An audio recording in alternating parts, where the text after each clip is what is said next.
They say milestones are supposed to mean something. Birthdays, anniversaries, 30, felt like it should have carried some weight. I figured maybe a card, a nod at dinner, maybe even a, "Hey, happy birthday, Eli." But instead I got a suitcase. No warning. No soft talk. No delayed pain, just a cheap duffel bag waiting at the bottom of the stairs, and my mother Monica not even bothering to look up when she said it. "You're too old to freeload. It's time." That's it. That was the whole send-off. My name's Eli. I used to think family was a fixed thing. Unchanging. Like the framed photographs you never dust off, but keep on the wall anyway. I used to believe loyalty bought you love. Turns out it just makes you convenient. The house I grew up in is in Mapleton, Vermont, a town so small, we joke the gossip travels faster than cell service. But it's a cold place, not just weather-wise. People here are polite, distant, and always watching. I pulled into the driveway just after dusk, headlights sweeping across the same cracked pavement I'd walked on since I was a kid. I had a cake in the passenger seat. Vanilla frosting, crooked red icing, happy birthday. Eli. Bought it myself. I didn't expect a party or candles, but anything. Inside, the lights buzzed overhead, like they always did, a cold glow that made everything look worse than it was. Dinner sat on the table, untouched meatloaf, overcooked green beans, boxed mashed potatoes. Dad. Well, Harold didn't look up when I walked in. He just grunted, took a sip of his whiskey, and muttered, "You're late." I shrugged off my coat and set the cake on the counter. The plastic handle of the bag stretched like it might snap. Monica stabbed at her plate, pretending she didn't hear me. I said, "I had to stay late at work." No excuse, just a fact. Neither of them cared. And then, halfway through dinner, Monica dropped her fork, looked at me like I was the last chore on her list. "You've had enough time here," she said flatly. "You're not a kid anymore. You're not our responsibility." It wasn't anger in her voice, just boredom. I didn't yell, didn't argue. I just told her the truth. "I pay the power, half the mortgage, internet, groceries. What exactly makes me a freeloader?" Harold laughed, a short, brittle thing that cracked through the silence. "A few bills doesn't mean you get to live here forever, Eli." And there it was. Not a discussion. A verdict. I looked at Monica, nothing, just the same cold indifference she wore when canceling appointments or sending back undercooked steak. That night I didn't cry, I didn't scream. I walked upstairs, cake in hand, past the people who stopped being my parents long before they said it out loud. I sat on the edge of my bed for a while. It was half-packed already, like I'd known, maybe not consciously, but deep down, I felt this coming. This wasn't a one-time blow-up. It was built over years, layered between unpaid thanks and quiet expectations. The cake sat on my nightstand, looking out of place, too sweet, too soft for a night like this. And then I knocked it over, just a soft thud. Cardboard frosting and plastic caving in on itself, like the idea of us, this family we were supposed to be. It wasn't a moment of rage, just silence, honest and clean. That's when I decided if they wanted me gone, I'd go. But I'd take the lights with me. By morning, something in me had flipped. Not out of anger. Not even sadness. Just a quiet internal shift, like a lever had been pulled. And I couldn't push it back again. I looked around my room, the walls I patched the outlets. I rewired the radiator I bled last winter when it wouldn't stop clanking. The house worked because I made it work. And yet, I was the excess. They didn't evict a freeloader. They evicted the person who kept the roof over their heads. So I got to work. When Harold and Monica left for errands or whatever, counted as obligations for people who hadn't had a real job in years, I opened my laptop. It was old, a little slow but reliable. Like me, I guess. Utilities first. All under my name. Electric, water, gas. I'd taken those on when Harold forgot to pay once. And we sat through a Vermont winter in the dark for 2 days. That wouldn't happen again. Not because he learned, but because I took over. Each account, one by one. Cancel, cancel, cancel. Every time I clicked, it felt like closing a tab on a browser that had been draining my bandwidth for years. I didn't smile, I didn't sigh, I just did it. Next was the joint checking account Monica convinced me to keep for emergencies. The only emergency was realizing I'd left access open too long.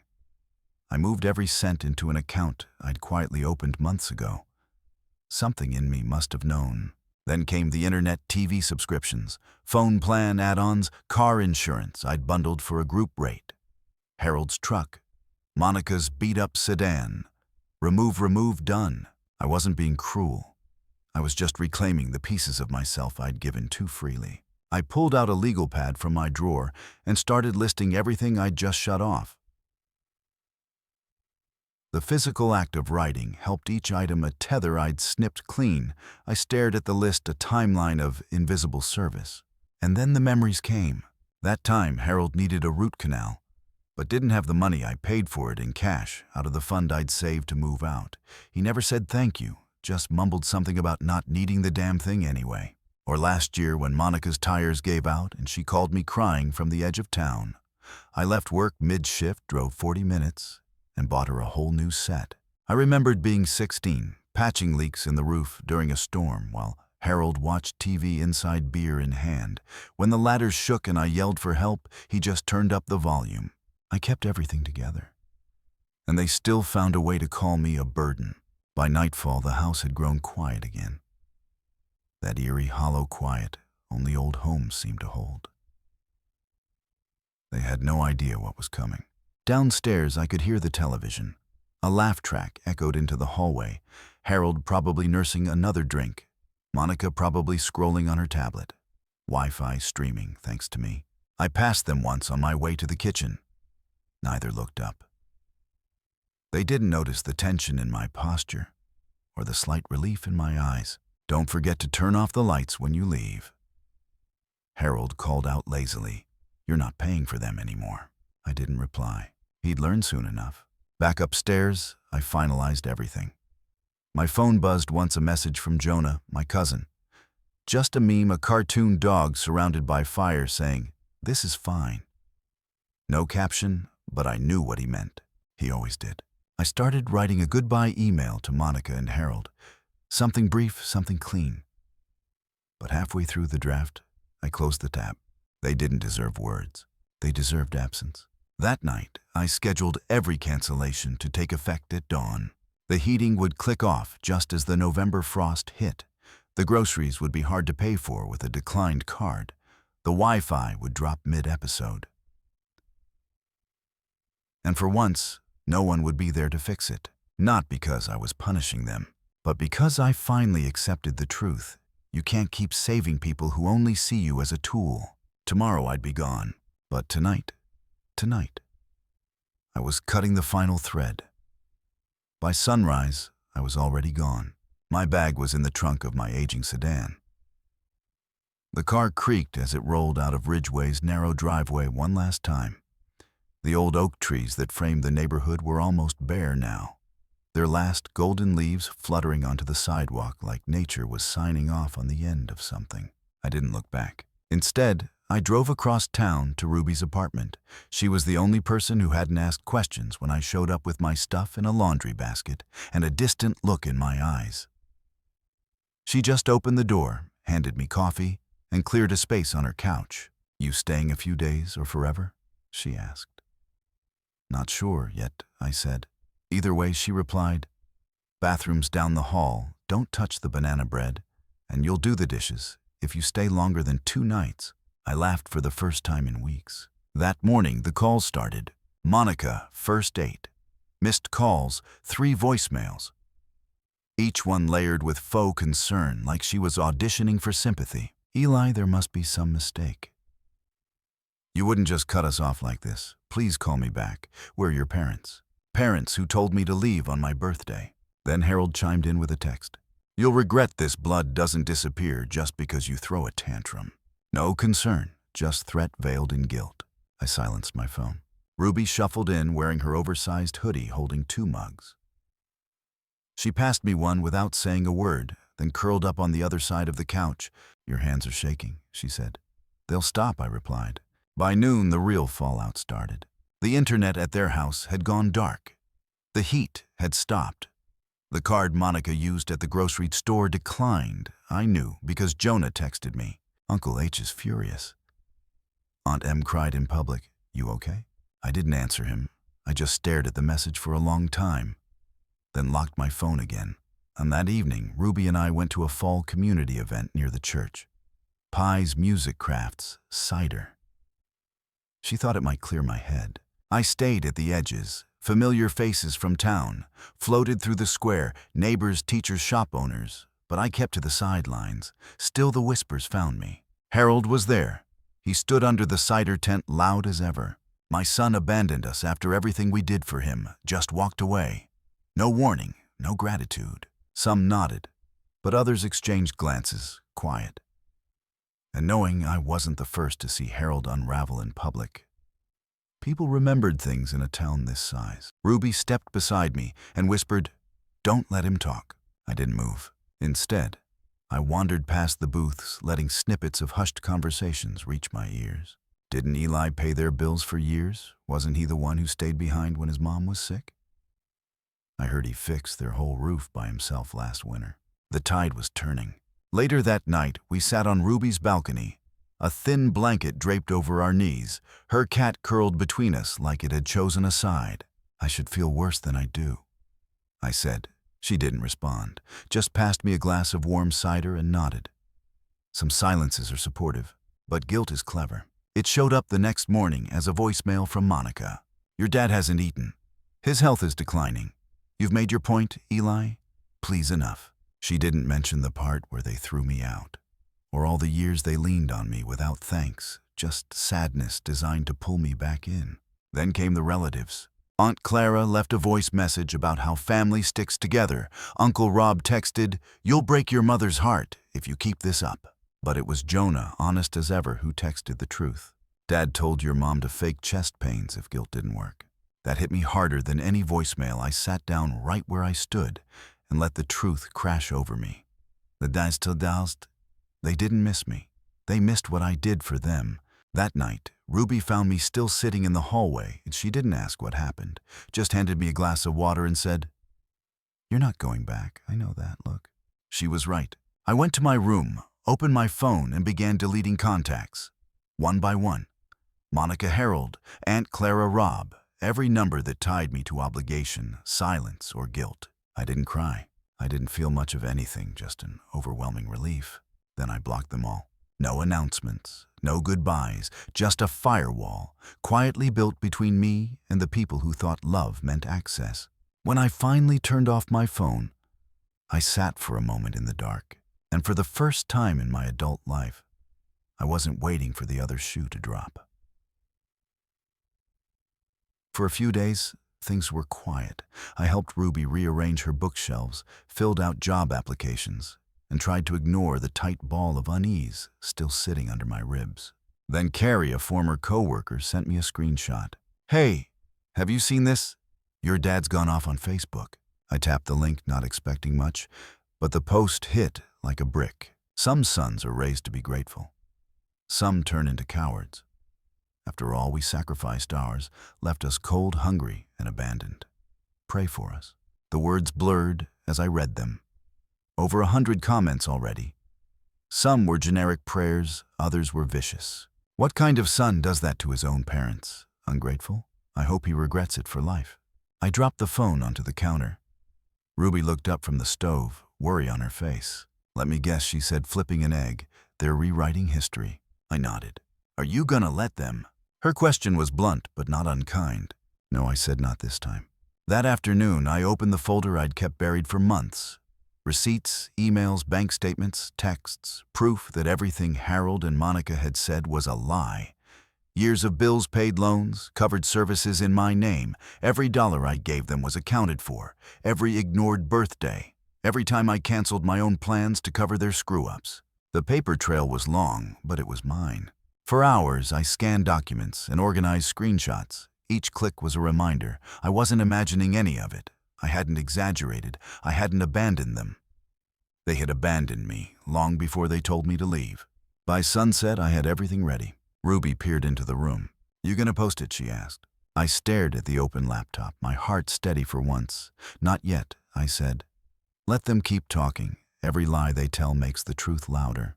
2 more days passed. Harold kept posting cryptic guilt trips. Monica tried the pity angle, commenting under her own photos from years back. Miss when we were all together. Each attempt more desperate than the last. Meanwhile, I stayed silent, focused, intentional. The small town of Ridgeway thrived on stories, and now the one being told was turning sour.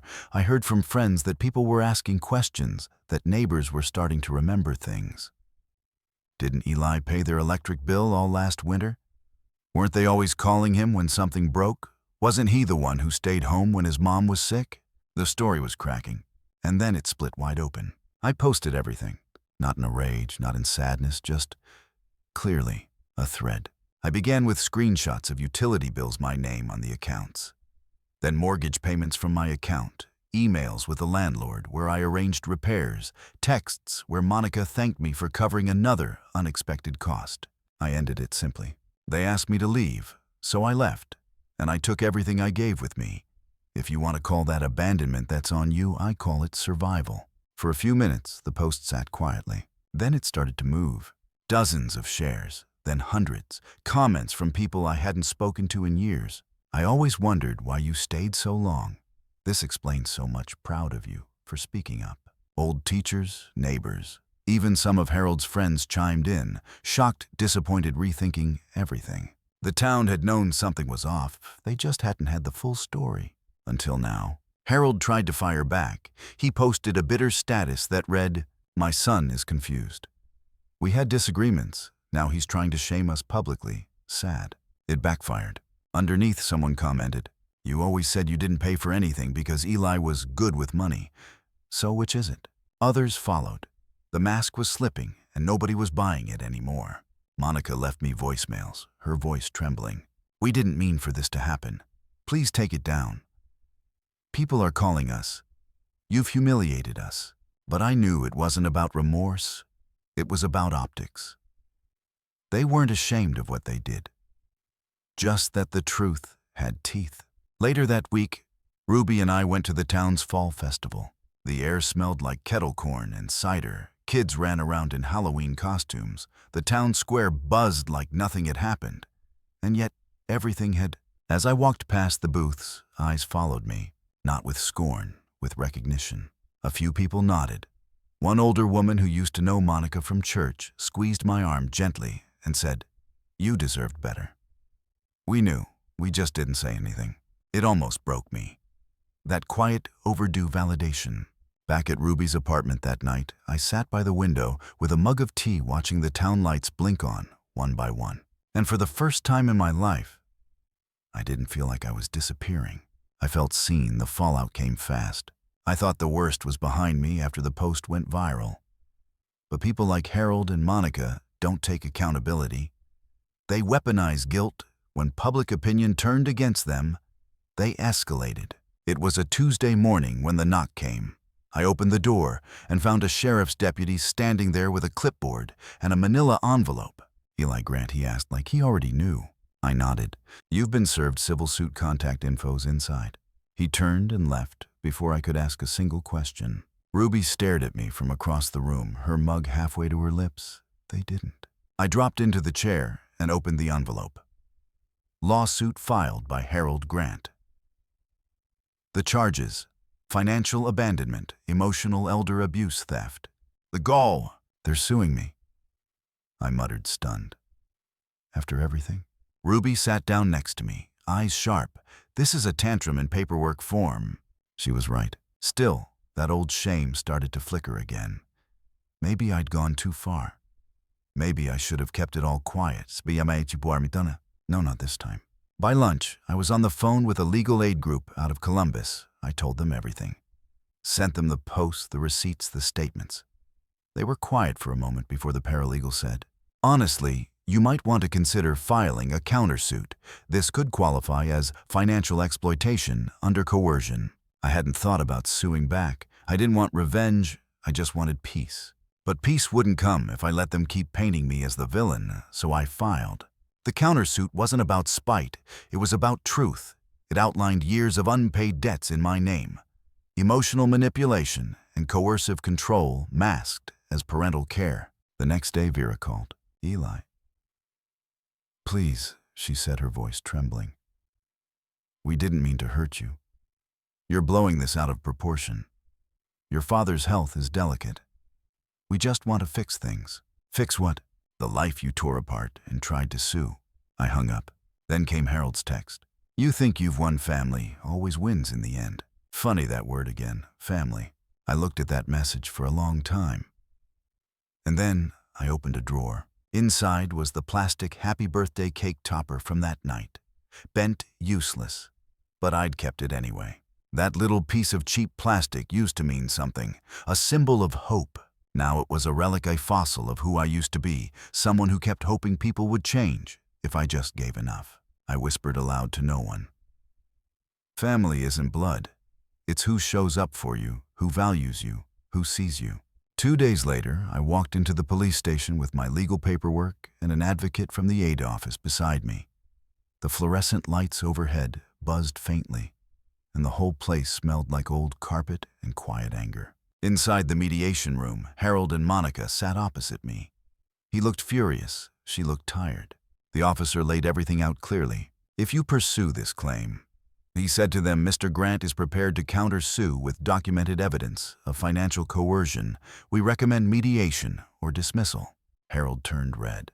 "This is a witch hunt. He's manipulating the system." "No," I finally said, calm, steady. "You did. I just stopped playing along." They stormed out. The case was dropped. 2 days later, I never got an apology. I never expected one. But it didn't matter anymore, because I was free. I moved into a small apartment on the edge of Ridgeway a week later. Nothing fancy, a studio with cracked tiles and a leaky faucet, but it was mine. I bought second-hand furniture. A chipped table, a couch that creaked when I sat. I painted the walls a soft sage green. Peaceful light new. Each day I woke up and didn't flinch. No sudden guilt texts. No bills tossed at my feet.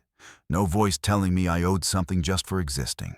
I was finally living. One night, as I was unpacking a box of old things, I found the cake topper again. I almost threw it out. But instead, I placed it on a shelf beside my desk, not as a reminder of the pain, but of the strength it took to walk away. Later that month, I got a letter in the mail. No return address. Inside was a simple note. "You were never the problem. Some people just can't stand those they can't control." I didn't need to know who sent it. I already knew it was true. Ruby and I toasted my move with cheap champagne and frozen pizza. She raised her glass and said, "To finally choosing yourself." "To finally being enough," I replied. "It's been 6 months since that birthday. 6 months since I left that house. 6 months since I took back my life. I've rebuilt slowly, brick by brick, with patience and quiet, and people who see me for who I am, not what I can give. The shame that used to keep me silent doesn't live in me anymore. That space is filled with something else now. Peace. If you've ever had to walk away from people who claimed to love you but only showed you control, know this. You're not weak. You're not cruel. You're not selfish. You're surviving. You're healing. You're becoming, and that's more than enough." Story 2. My name is Noah, and I'm 29 years old. For the past 6 years, I've been working in warehouse logistics. It's not the most glamorous job, but it's honest work and it pays the bills. I take pride in what I do, even if it's not something people brag about at parties. My older brother Ryan is 33 and has always been the golden child. He's a sales director at a sleek corporate firm, always dressed in tailored suits, driving luxury cars, and exuding confidence. My parents couldn't stop singing his praises. Ryan's going places. They'd say, "He's a born leader," and me, I was just the steady, reliable one. I met Jasmine at a friend's birthday party. She was stunning, the kind of woman who made you straighten your posture and check your reflection before approaching. To my surprise, she smiled at me first. Our relationship blossomed quickly, and for the first few months, it felt like a dream. She was smart, had a degree in marketing, and always seemed to have the perfect Instagram caption ready. But around our 1-year anniversary, things started to change. Jasmine became more secretive with her phone. Often flipping it face down without reading notifications, she laughed a little too hard at Ryan's jokes during family gatherings and began asking more about my work schedule. I brushed it off, thinking I was being paranoid. One Thursday, I got off work 3 hours early due to a broken pipe in the warehouse. I texted Jasmine to let her know I'd be home by 4 instead of 7. No response. When I arrived at 3:52 p.m., the apartment was quiet, but I heard muffled voices coming from the bedroom. I paused, assuming she was on a call. But then I heard Ryan's distinctive laugh, the same one he used when we were kids, breaking my toys and blaming me. I stood in the hallway listening.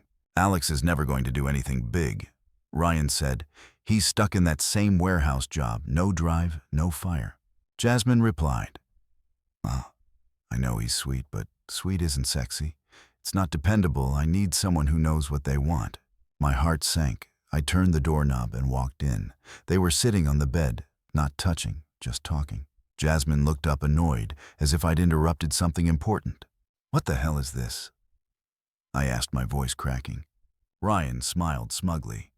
"Hey, little bro, thought you were working late?" "Equipment issues." I replied, "Why are you in my bedroom?" Jasmine sighed. "We were just talking, Alex." "About how I have no ambition?" I snapped. Ryan stood up, towering over me. "Look, someone needed to be honest with her. You're coasting. She deserves more." "I'm more like you." I asked. "You're engaged to Mia, remember?" He laughed. "Mia gets how things work. We've got an understanding." Jasmine crossed her arms. "This isn't working, Alex. It hasn't been for a while." I looked at her, stunned. "We've been together 18 months. We live here. You talked to him about this instead of me." "He listens," she snapped. "He gets what women need." Ryan rested a hand on my shoulder. "You've always been okay with being average. It's who you are, man. You follow guys like me. We lead." I knocked his hand away. "Get out of my apartment," Jasmine scoffed. "This is my apartment, too. Honestly, you should be the one leaving." I packed in silence, laptop, some clothes, a photo of my parents. Jasmine tossed 2 trash bags at me. "Use these for the rest." As I reached the door, Ryan called out, "No hard feelings, right, bro? You'll find someone more. Your speed." I walked out without looking back. I drove for hours and ended up crashing on my buddy Jonas's couch. The next morning, I checked through my bags and found my old tablet still synced to my iCloud. Jasmine's phone was backed up to my account. The backup was still running, and every message was there. That whole "nothing happened yet" line. A lie. They'd been texting for months, flirting, plotting, mocking.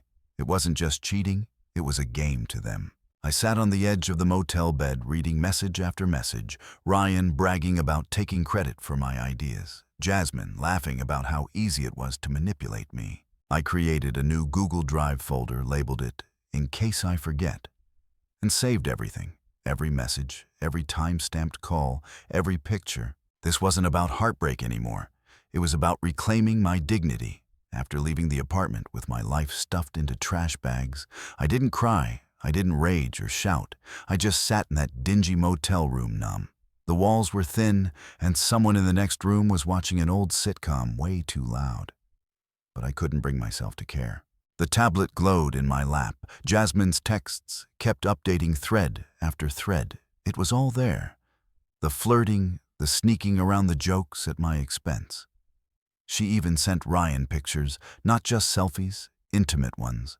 Stuff I never imagined she'd share with anyone but me. But what really hit me wasn't the betrayal itself. It was the way they talked about me. Like I was a prop. A minor character in their little drama. Ryan called me dead weight in one message. Jasmine said, "He means well, but he's just small." That one stuck. I spent the next 2 days sick to my stomach. Not from food, just from everything else. But that sickness turned into focus. I made a plan. First, Mia, Ryan's fiancée. She deserved to know. I texted her, "Hey, thinking about doing something special for Ryan's bachelor party. Want to help pick the vibe? Mia." "That's sweet, especially after everything."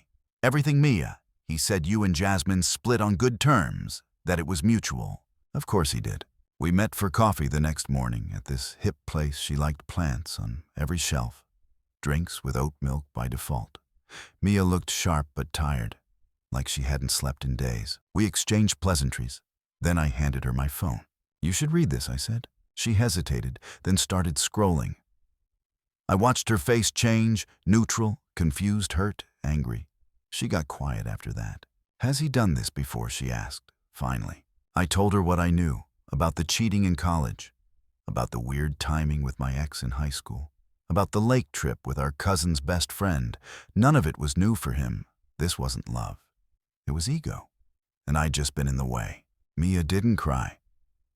She stared at her coffee like it held answers, then said, "Send it all to me. I need to deal with this." I nodded, of course. Next step, our Uncle Grant. He's Ryan's boss and practically his mentor. I asked to meet him for lunch, framed it like I wanted advice. He always loved playing the wise old businessman. We met at his golf club, where the sandwiches cost more than my groceries. I let him talk, listened, while he told me about company growth and leadership. Then I said casually, "I just don't want people to think Ryan got ahead, because he's family. He raised a brow. He earned that promotion." I pulled out my phone and showed him a message, Ryan bragging about stealing a junior rep's deal and passing it off as his own. Grant's eyes narrowed. He didn't say much, but he looked different afterward, said, "You got more." I nodded. Back in my motel room, I felt calm. No adrenaline, no fury, just steady. This wasn't revenge. It was cleaning house. 12 days went by. Jasmine kept texting. Her messages started off casual, then turned emotional. "Please talk to me. You're blowing this out of proportion." I didn't mean to fall for him. I never responded. Ryan, on the other hand, started smug. "Cut it out, man. You've made your point." Then irritated. "You're screwing with my life." Then desperate. "This isn't funny anymore. Stop." Still, I said nothing. One afternoon, Mia texted again, "Can we talk?" We met at a quiet diner, the kind with sticky tables and real coffee. She looked worn but clearer somehow, lighter. "I confronted him," she said. "And he denied everything. Then admitted one mistake. Kopakana. Omnina. Said it was a weak moment. Then I showed him the rest. The backup files, the pictures he shut down completely." And I walked. I just nodded. She reached into her bag and handed me a small box. Inside was a watch. "I saw this on his dresser," she said. Didn't seem like he earned it. It was the one I bought him for his 30th birthday, saved up for it for months. I took it without a word. We talked for a bit after that. Nothing deep, just life, work, music. She told me she was teaching summer classes. I told her I was thinking about applying for warehouse manager positions elsewhere. The conversation was easy. Before we left, she said, "You didn't just save me from a mistake. You reminded me who I am." That stuck with me. Later that week, Heather, Jasmine's old roommate, texted me, said she found some of my stuff and wanted to return it. We met at a park bench near her job. She handed me a bag, my old headphones, a book, a hoodie. As we sat, she said quietly, "Jasmine's been wrecked since you left." I didn't respond. She told me Ryan ghosted her, blocked her, said it was all just a game. I clenched my jaw. She laughed while I packed up my life in trash bags. I said, "That's what I remember." Heather nodded. "You're right to stay away." Before leaving, she asked, "You looking for a roommate?" I can't stand living with her anymore. I shook my head. "Already signed a lease." "Good," she said.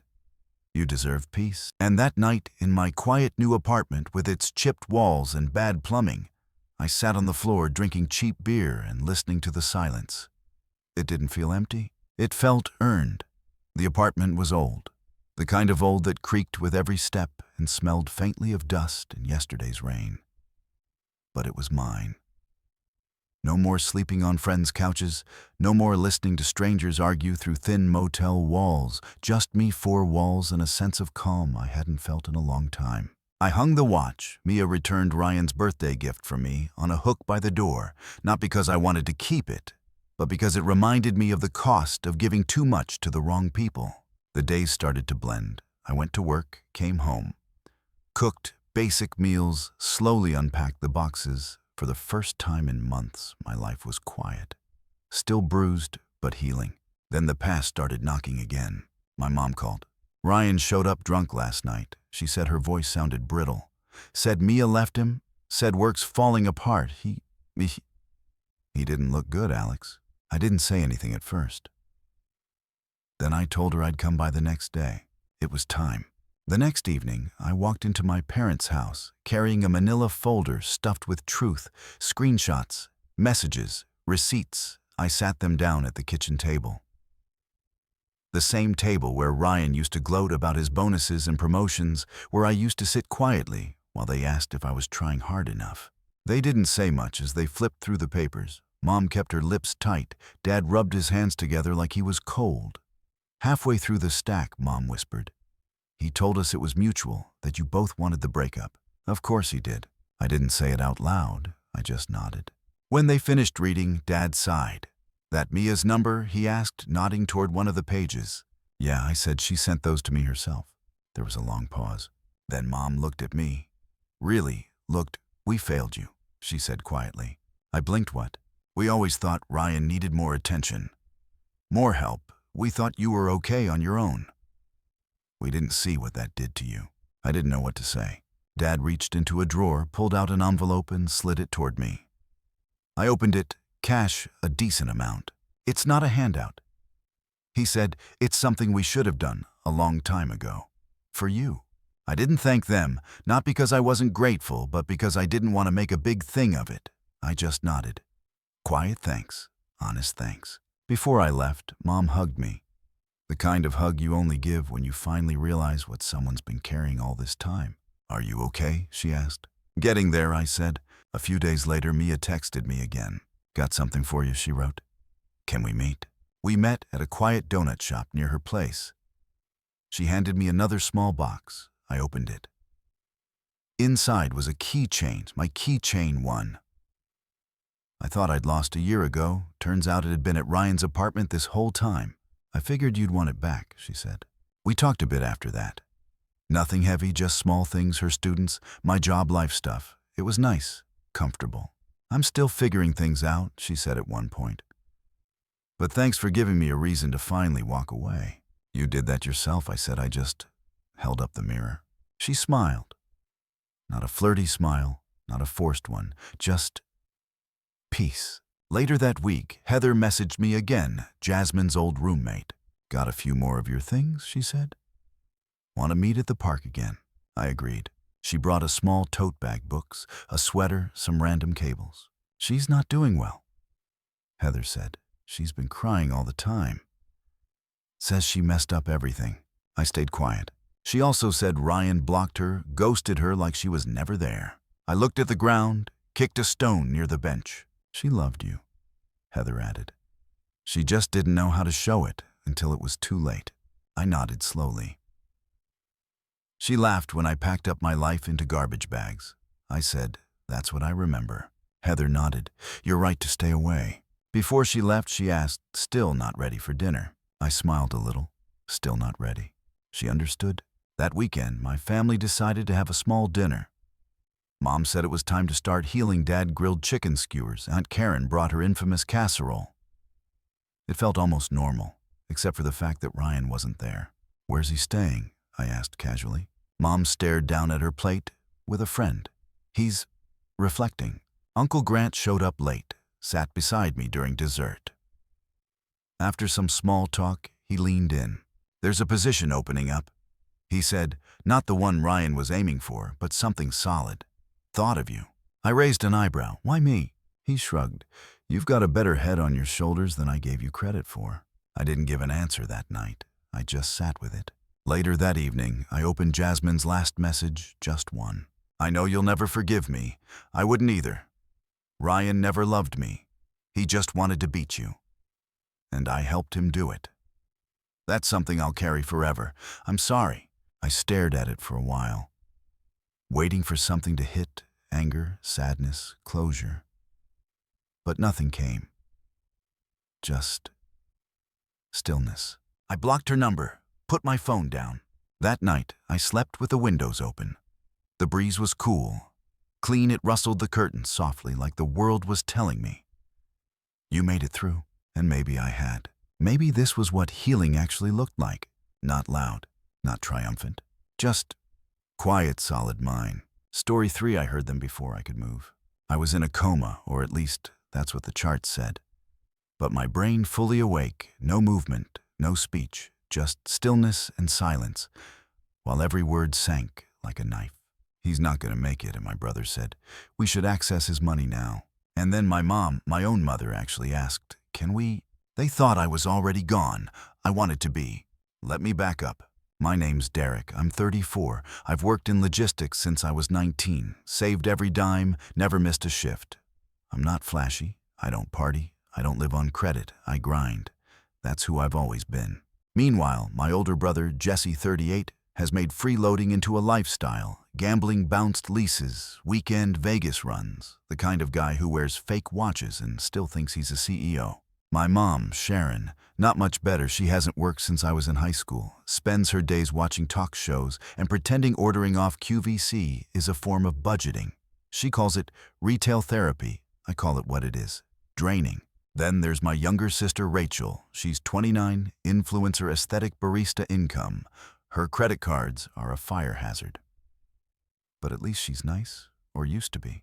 For years, I paid for everything: Rachel's rent when she was behind Jesse's bail when he got into a bar fight, my mom's plumbing, her emergency dental work, even that treadmill she used twice. I said yes every time. That was the problem.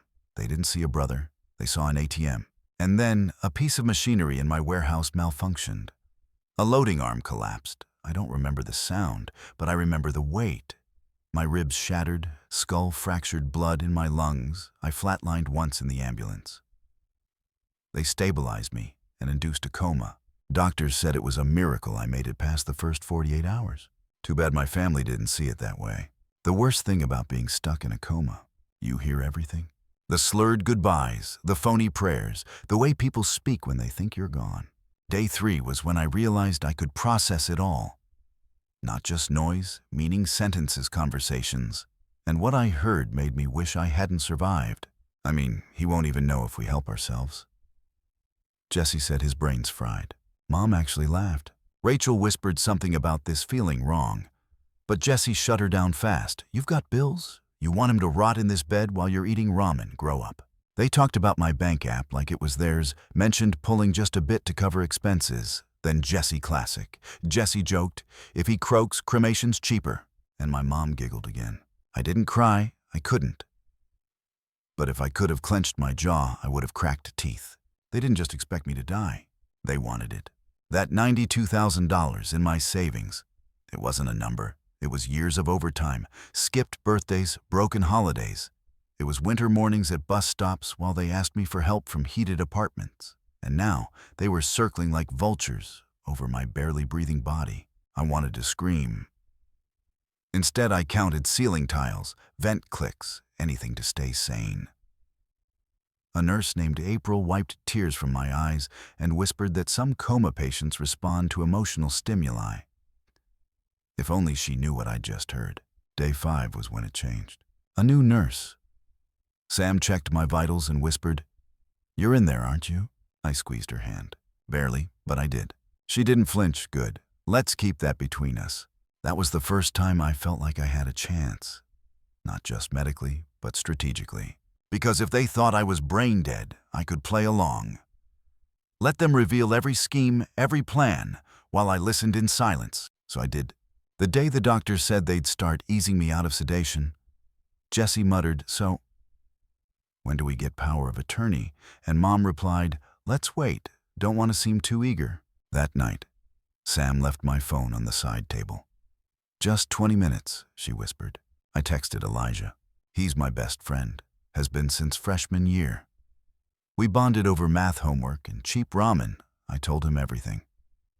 Every word, every scheme, every fake tear. He responded with one sentence, "Play dumb, I've got you." Over the next week, I started waking up, slow, sluggish, slurred. I pretended to forget the year, missed names on purpose. Gave Jesse a blank stare when he asked if I remembered the accident. They ate it up. Mom teared up. He's back, thank God. Jesse asked about my bank PIN, said he'd just pay some bills for me. I told him I forgot it. He didn't ask again, not yet. Rachel? She just looked tired, quiet, guilty, maybe. but not enough.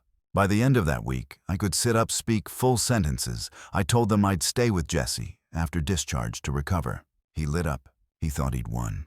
And that's when I knew we were only getting started. Getting discharged felt like walking out of a burning building, barefoot.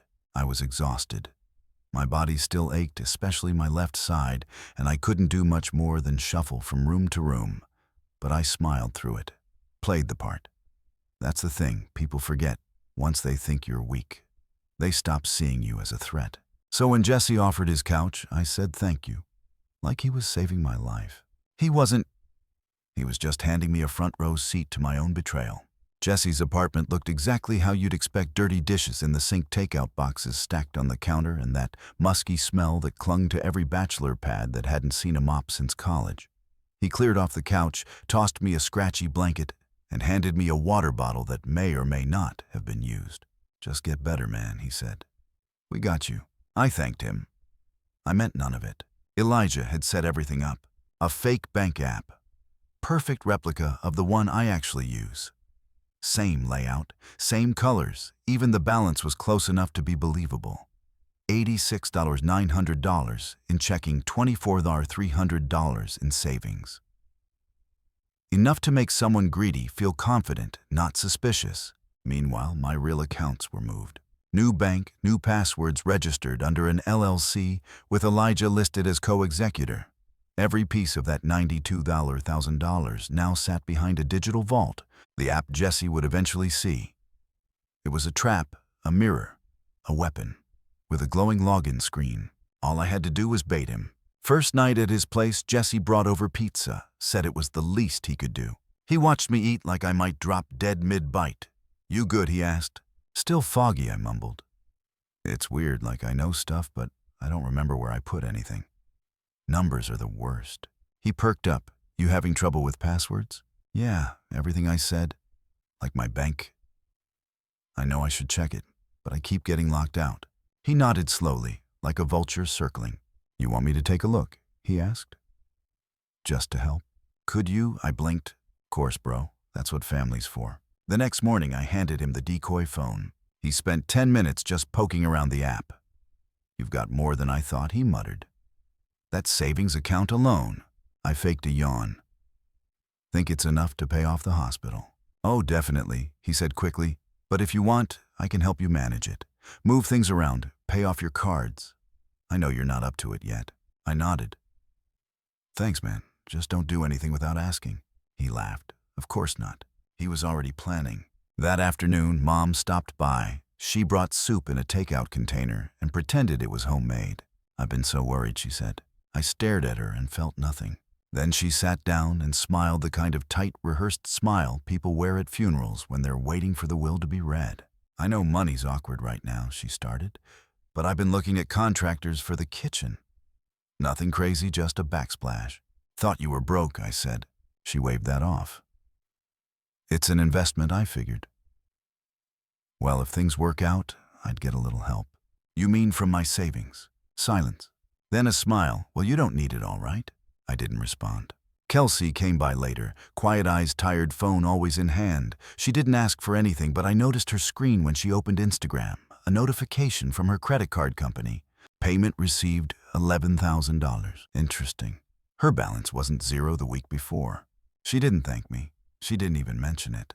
Because as far as she was concerned, the money was hers now. That night, I watched Jesse sit at the kitchen counter and call someone. I only heard part of it. "Yeah, it's all there. Just need to do it before Friday." "No, he won't know. He's too out of it." Pause. "I told you I'll handle it. Just give me until the weekend." I didn't need to ask who he was. By Thursday, Elijah and I had everything locked in. Every transfer Jesse attempted would look like it succeeded. But the moment he confirmed it, the app would display a security hold message enough to make him panic. We needed one more thing: proof. I'd been recording him for days. Small audio clips, casual conversations, whispered phone calls, all saved to a cloud folder, encrypted, time-stamped. We just needed the trigger. And then Jesse walked in Friday morning with 2 gas station coffees and a stack of papers. He handed me a pen. "What's this?" I asked. "Just legal stuff," he said, way too casual. "Power of attorney, just in case." In case I die. No, just easier for Bill's doctor stuff. No pressure. Totally your call. I stared at him, then scribbled a signature. Wrong hand, wrong middle initial. He smiled like he'd won the lottery. Later that night, I texted Elijah, he's going for it tomorrow. And Elijah replied, let him. Saturday morning came quiet. The kind of quiet that presses against your ears and makes you feel like the world is holding its breath. Jesse was already pacing when I got up. Bank's acting weird, he said. I tried transferring 15 grand last night. It said pending, but nothing hit yet. I blinked slowly, still playing the recovering role. You sure it went through? He waved his phone. Yeah, app said successful. I nodded and went to brush my teeth, still slow, still limping a bit. My stomach turned the entire time, not because I was nervous, because I knew what came next. By noon, the panic had started. First a text from Jesse. Something's wrong. App locked me out. Then one from Mom. Honey, I think your bank's been hacked. I can't access it either. And finally from Kelsey. Did you change your password? My card declined. We need to talk. That was the moment I stopped pretending. I texted them all, come over 6 p.m. I'll explain everything. Elijah picked me up early and helped me set up the living room. I brought the decoy phone. He brought a Bluetooth speaker. We kept the real phone hidden behind a plant, already queued up with the audio recordings. At exactly 600 they came through the door like it was any other family dinner. Jesse looked pissed. Kelsey looked pale. Mom wore the same expression she always wore when she was about to ask for a favor, soft eyes, tight mouth, fake concern. What's going on? Jesse asked. I didn't say a word. I just pressed play. Their voices filled the room. Jesse, he's not gonna get better. It's time to use his money. Mom, yeah, he won't need it anyway. Kelsey, guys, this feels wrong. More clips followed, talk about signing documents, stealing account access, redoing kitchens, and paying off debt. Jesse laughing about cremation costs, my mom casually asking about power of attorney. When the final clip played, Jesse saying, it's our word against a brain-damaged guy, I paused the recording and looked up. No one moved, no one spoke. I was awake, I said. Their faces dropped like glass hitting concrete. I heard everything, every whisper, every plan, every joke about whether I'd wake up. Mom tried first. We were scared, we thought. That I was dying, I said. That you could start picking my life apart before I even had a chance to live it. Kelsey started crying. Jesse stayed stone-faced. You tricked us, he said finally. I smiled. No. You tried to rob me. I just watched you do it. They each tried a different strategy. Mom pleaded, I'm your mother. I made mistakes, but I love you. Kelsey apologized, genuinely. I think she looked wrecked. I was scared. I didn't know how to stop them. Jesse just paced. What do you want? An apology? You think this makes you better? No, I said. But it makes me free. I told them the money was safe. That the accounts they accessed were fake. That everything they thought they'd taken never actually left my hands. Then I stood. Here's what's going to happen. You're not going to contact me again. You're not going to ask for anything. No calls, no favors, no just checking in. If you do, I'll forward the recordings to the bank, the hospital, the cops, whoever. Jesse's jaw clenched. I'll sue. I shrugged. Try it. And then I walked out. Back at Elijah's, I didn't cry, didn't scream. I just sat. Like a storm had passed, and I was still learning how to breathe without bracing for wind. He didn't say much, just slid me a glass of water and nodded like he understood something too big for words. He did. 3 days later, the fallout began. Jesse's car got repossessed. Apparently, he'd put a down payment on a lease with the expectation the transfer had gone through. Mom had to cancel her renovation. The deposit was non-refundable. Kelsey's cards defaulted again. They sent messages, voicemails, texts, DMs from burner accounts. I blocked them all. Even Kelsey, who seemed the most remorseful. I wasn't ready. Maybe I'd never be. Weeks passed. I went back to physical therapy. My strength returned in pieces. One stretch, one painful walk, one deep breath at a time. My apartment, the one I hadn't seen in months, still smelled like coffee grounds. And forgotten mail, Elijah helped me deep clean it, said I needed to reclaim the space. He was right. I painted the walls, changed the locks, bought myself a real bed. For the first time in my life, my home felt like mine. One afternoon, I found a letter taped to my front door. No envelope, no name. The handwriting was shaky. I knew it was Kelsey's. I started therapy. I'm trying to be better. I know, sorry isn't enough. I just wanted you to know I'm not pretending it didn't happen. I didn't throw it away. I didn't respond either. Some wounds need more than time. Vanessa, the nurse who slipped me my phone, texted me out of the blue. She just said, "Hey, been thinking about you. How's the fight going?" I replied, "Over for now." She asked to grab coffee. We met, talked like old friends, didn't mention the hospital once. She told me about her brother, how her family tried to manipulate him too. They act like survival is betrayal, she said. I nodded. Yeah. Like we're not supposed to protect ourselves. She looked me in the eye and said, "But we are. We always were." I still think about Jesse sometimes, about how he looked when the audio played. Not surprised, just annoyed that he got caught. I think about how Mom started crying only after the money vanished. I think about how Kelsey didn't speak up when it would have mattered most. But mostly I think about who I was before all this, and who I'll never be again. The truth is, I don't trust easily anymore. Not because I'm bitter, because I'm awake. I've learned that family isn't who shares your blood. It's who stands beside you when there's nothing left to take. And forgiveness, that's not something you owe. It's something you choose or don't. I haven't chosen it yet. Maybe one day, but not now. Now I'm just trying to live a life no one else can hijack. A life built on boundaries, truth, and peace. And that's mine.